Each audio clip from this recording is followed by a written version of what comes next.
Adrenaline. It pushes us to the limit. We find it in many ways, and it drives us to try things we normally would not do. In these hot summer months, many of us take to the waters for this adrenaline rush. In today's episode, we cover our top 5 picks for the most extreme water sports. Number 5. Flyboarding.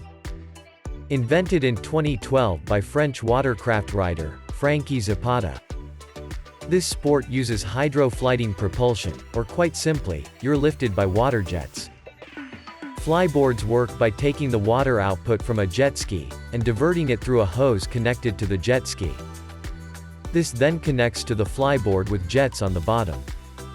Before the flyboard starts propelling upwards, it's important the rider lie flat, and as straight as possible while floating in the water. As they begin rising, the rider has to stay straight, and as balanced as possible, with half their body above the water, and the other half, under the water. If not balanced or standing straight up on the board, then you'll fall as you try to rise. The jets blasts an equal amount of water on each corner, and if your weight isn't distributed evenly, then you'll start leaning towards the heavier side. Strong rigid boots are built into the flyboard to help you stay standing upright, which is needed when you start lifting off. Once you start your takeoff, it might be difficult to keep your balance while you're rising into the air. This can take some practice, but with the right instructions, you can be up in the air in about 10 minutes. Once you're steady and in the air, you'll manipulate your balance to move in whatever direction you wish to go. At this point, the water pressure is coming from the jet ski, as it follows you where you go with your flyboard. You can control the actual direction of the flyboard by using your feet to shift your weight to turn, and by leaning forwards to move.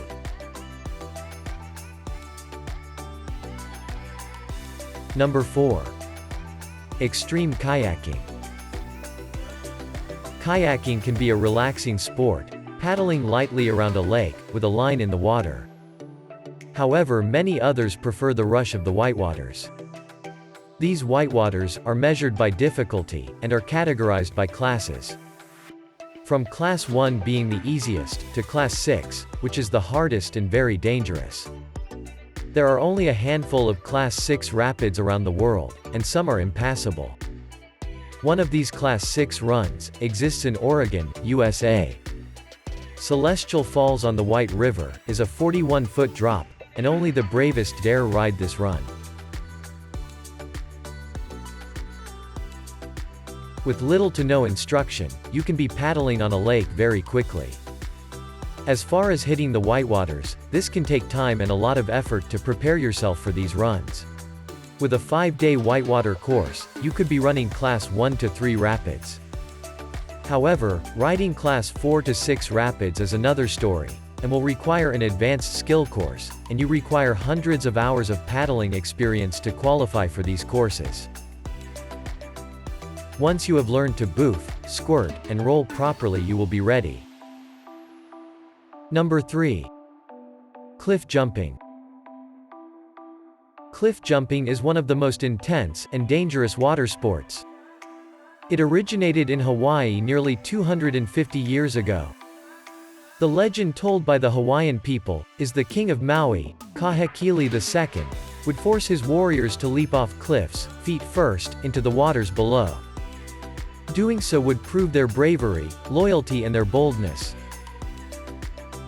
Later, King Kamehameha would evolve cliff diving into a competition. Participants were judged for style, and making as small of a splash as possible when they entered the water would increase their dive score. Over the next couple hundred years, the sport would spread around the world. Into the 20th century, this sport would become televised for the first time, thus making it even more popular throughout the world. These televised events would spark many competitions internationally, and the popularity among competitors and adrenaline seekers would make cliff jumping a new sport and recreational hobby. Cliff diving can lead to many injuries and should always be done with caution. If you're planning on cliff diving for the first time, it's recommended you seek instruction from an experienced cliff diver. Number 2. Cage diving. Shark cages first came into use, and were developed by Jacques Cousteau in 1955, while creating the French documentary, The Silent World. Later Rodney Fox, an Australian filmmaker, would survive a great white shark attack, and develop a cage of his own. This would evolve, and even a self-propelled cage would come into existence. In the early 2000s, cage diving became very popular among tourists. Popular destinations include South Australia and South Africa, as well as Guadalupe Island in Mexico. After you gear up and enter the cage, tour guides will chum the waters. This essentially means they bait the waters with fish blood and parts. It is thought chumming the water can make the sharks more aggressive, and put people's lives at greater risk. Thankfully to this date no one has died while cage diving. Cage diving is not limited to sharks, and have now been used for other animals, including crocodiles. Would you get into one of these cages? Number 1. Cave diving. Jacques Cousteau, yet again hits our list, as co-inventor of the first commercially successful, open-circuit scuba equipment. He was the world's first open-circuit cave diver.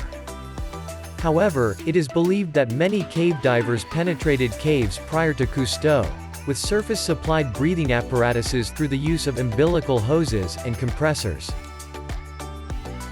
Before attempting this sport, vast amounts of training must be accomplished, and include cavern training. This covers the basic skills needed to enter the overhead environment.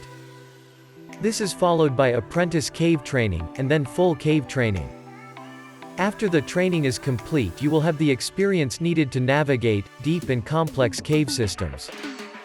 This is not for the light-hearted or claustrophobic, as these caves offer many dangers and surprises. Cave diving is one of the most challenging, and potentially dangerous kinds of diving. It is a form of penetration diving, meaning that in an emergency, a diver cannot swim vertically to the surface due to the cave ceilings, and must navigate back in the direction they came. The underwater navigation through the cave system can be difficult, and exit routes may be at considerable distance, requiring the diver to have sufficient breathing gas to make the journey. Poor gas management and poor visibility are usually what lead to disasters in these caves, as well as lack of experience. Even though statistically, cave diving is safer than most water sports, it can be one of the most terrifying. Thank you for watching today's episode. Please like and subscribe for more content, just like this.